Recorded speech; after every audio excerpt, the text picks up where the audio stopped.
Hey, Klara, Adalena here. Just setting things up. Bear with me a moment as I set everything up here for our live session on losing yourself in love, or rather, on not losing yourself in love. Such an important theme. Here's so many women speaking about this.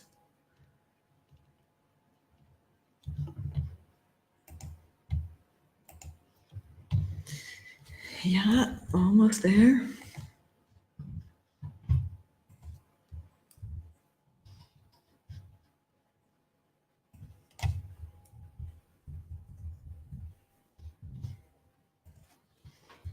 So, hey,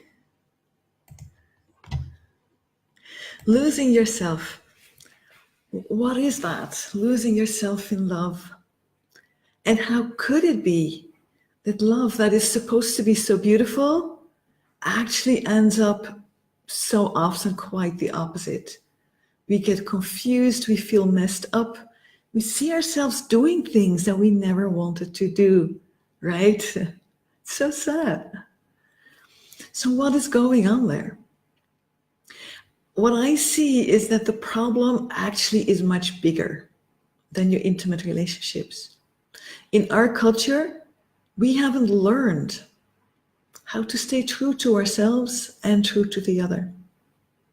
That's actually what we want, right? In a loving relationship, in any relationship. I can stand in my truth and I can see you in your truth. Now, that is a solid foundation for anything beautiful to happen. But nobody of us was taught this. What we were taught was to be nice, right? Nice girls. We were taught to get our needs met. That was a later time. But none of that really brings us a truthful connection to ourselves and to the other. We are taught then to make sure that my needs get met and your needs get met. But that's still not what standing in your truth is. Truth is something more essential than getting your needs met. So what is it? What is this? We know the moments that we have it. And paradoxically, when we fall in love, those first blissful weeks, we so often feel it, right? We feel a bigger connection to myself, to you, to the universe.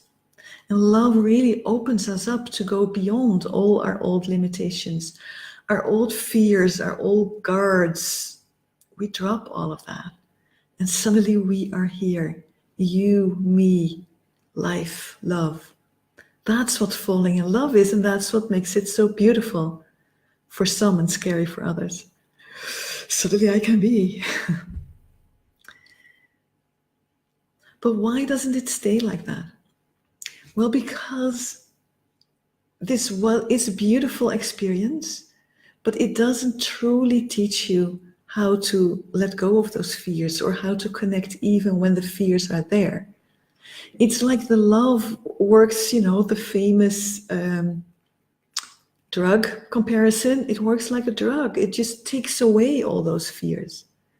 And then suddenly we are in this flow and ecstasy and But we haven't solved anything. We haven't learned how in the face of fear, in the face of wanting to please another, in the face of wanting to hold on to the beautiful love that we find, how in that face we can still stay in this space. We haven't learned that yet. Something has opened the floodgates for us. Something has given us an experience of what is possible, which is a big gift. But that doesn't mean we solved how to come there if fear is also at play. So that's the thing that now we want to have happen. We want to learn how, when those fears and stuff and all our things that have been triggered from the past, and when we get older, there's more, right? When I've been disappointed several times in love, the guards are even more up. So it becomes, and I've become stronger in my guards, right? I've learned to survive. Has a lot of good things to it, especially for us power women, career driven. We learned to survive in challenging moments. Awesome. And in love, it makes it more difficult. Let me take that down. In love, it makes it more difficult. Because now suddenly this fear is up and our guard is up, and that guard is pretty strong. So, oh my God, I don't want that. I was just having this beautiful affair with you. So what do we start doing? We start circumventing our own guards. Ouch. What does that mean in normal language? We start crossing our own boundaries. We start doing things we shouldn't be doing. And that can only add and in losing yourself. When we too often go from across our own boundaries, in the end, there is no boundary to be crossed anymore. We are just gone. We are just a doormat, right? So what we need here is to really see, how can I stay true to myself? Even when there's fear present, even when I want you to be happy, even when I don't want to lose you. How in that case can I still be true to myself and true to you? And now the fun thing is, when we ask the question this way, actually it's all very difficult, right? Oh my God, how do I do that? So how we do that here in the Love for Life Academy, and why we have these amazing results, women finding love partners, week after week after week, because we start very differently. We start kind of what you're finding in that, no, that's the wrong way to say it. We start with really shifting our mindset and learning how to not let fear rule the game, right? Even if there's fear, how can I still be myself? That's the first one. It's not even about the other. It's about me staying me, even when there's fear. So that's the first thing that I do. And when we do that, what we find is that instead of dating being a drain and heavy and kind of pushy, right, then it becomes light, it becomes easy. So that's the first shift, a mindset shift, if you want to call it that way. It's about really stepping into, even if there's fear, even if there's wanting to please, how can I still be me and stay connected to what I want? The second thing that we do, and this really helps, by the way, to clear out all the stuff from the past and not be driven by your disappointments from the past. Second thing that we do is what I call connect to your goddess, awaken your goddess. And what that does is that you have a wholeness in yourself. It's not only with your lover, only in that state of ecstasy, that you feel this universal presence and this flow and this ease, because that makes you dependent on the other for finding that. And that's always when we set the system up so that we think we're dependent on the other to get what we want, that's bound to losing yourself. But now we set it up the other way. You find this flow, this presence, this universal connection, this belonging. You find it in yourself. Ooh, that's different. And then from that place, you can share it with your man. But there's no dependency here. Do you see that? I own it. I own my own wholeness. And you could say this in a different way. One of the problems we're facing, we're healing from patriarchy, but we're still feeling the wounds. As women, we don't feel our own wholeness. It has been raped. It has been ripped from us, everything. We're healing, but we're still feeling the wounds. So that's why this second step of awakening your goddess shifts the total landscape. It brings that healing to a whole other level. And the third thing that it does is, I'm seeing, by the way, quite a lot of people watching, but I have no idea who. So if you just give me a hi, thumbs ups is not enough. Then I see somebody did it. I don't see who. But if you give me like a hi, I can see who you are. So the third thing we need to do is to really find new ways of intimacy, new ways of communication that don't throw us out. Because, hey, this is important. Our communication is not set up to have you stay true to yourself and true to the other. On the contrary, our communication was set up fitting the time where we were still all coming from our egos. We don't do that anymore. Hey, Gwendolyn, seeing a name here. Welcome. We don't do that anymore, but our communication still does it. So when we so often feel like I can't find the words, right? So many women say that to me. I just can't find the words to say what I feel. Well, that's what I'm talking about. We need a different language. We need a different communication style. We need a different nonverbal communication. So those are the things that we learn here, how to be intimate in new ways that actually are set up from the beginning to leave you in your wholeness and leave you seeing him in his wholeness. And you know what the beautiful thing is? When we do these three things, and when you do this for yourself, you start attracting men who do the same, and you start just entraining him. He will join you in it. So that's always an unexpected, beautiful gift. When you do the work, it turns out you actually did the work for two. And when he also does his work, then both of you are doing the work for the two of you and for everyone around you. Isn't that beautiful?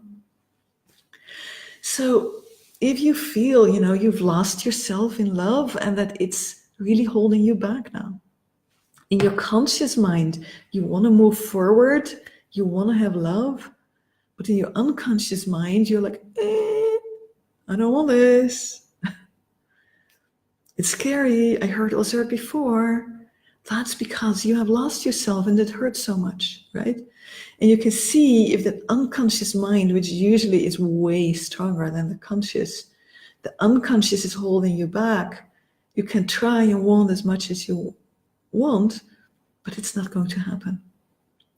But when we help the unconscious to really feel safe, because first of all, we taught you how to deal with fear and how to let go of the old pain.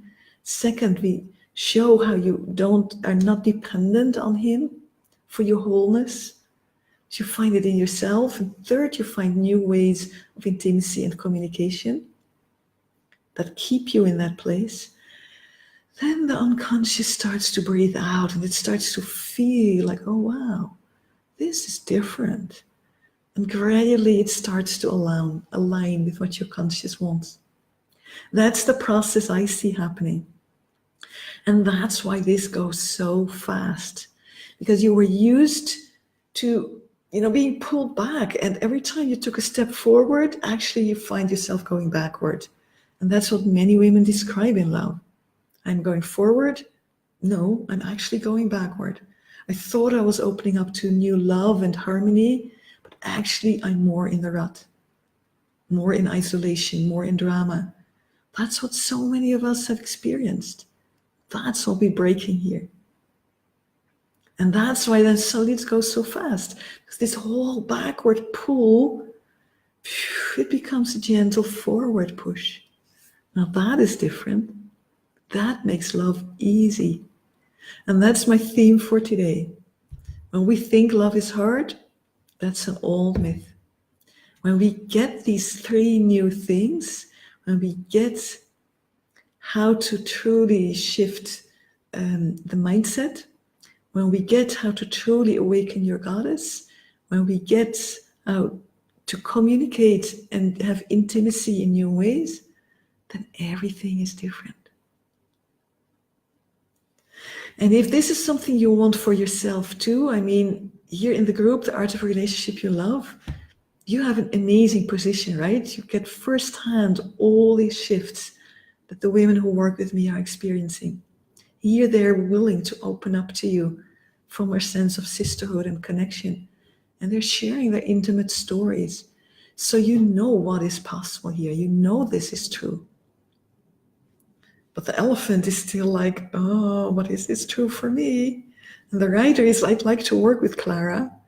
But this, right? So I hope this helps you to really see, like, here on that deep unconscious level, I get you. I don't want you to lose yourself in love ever. That's one of the main things we work on here. And if you actually want this for yourself, just reach out. Send me a message, ping me. That's how we do it here. And from there, we just get the ball rolling. And before you know, you want to share your story of abundance and staying true to yourself with your new partner. You want to share that story here in the group with the sisters. So feel so welcome to reach out. It's here for you, right? And nobody needs to lose herself. That's something really from the past. We've all evolved so much. We have so much freedom nowadays. We can do this better. So hop on a call with me, send me a message, whatever, and let's see if we can get the ball rolling for you. Thank you, and start today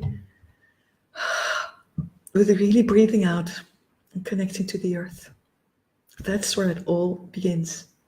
Aloha, and speak soon.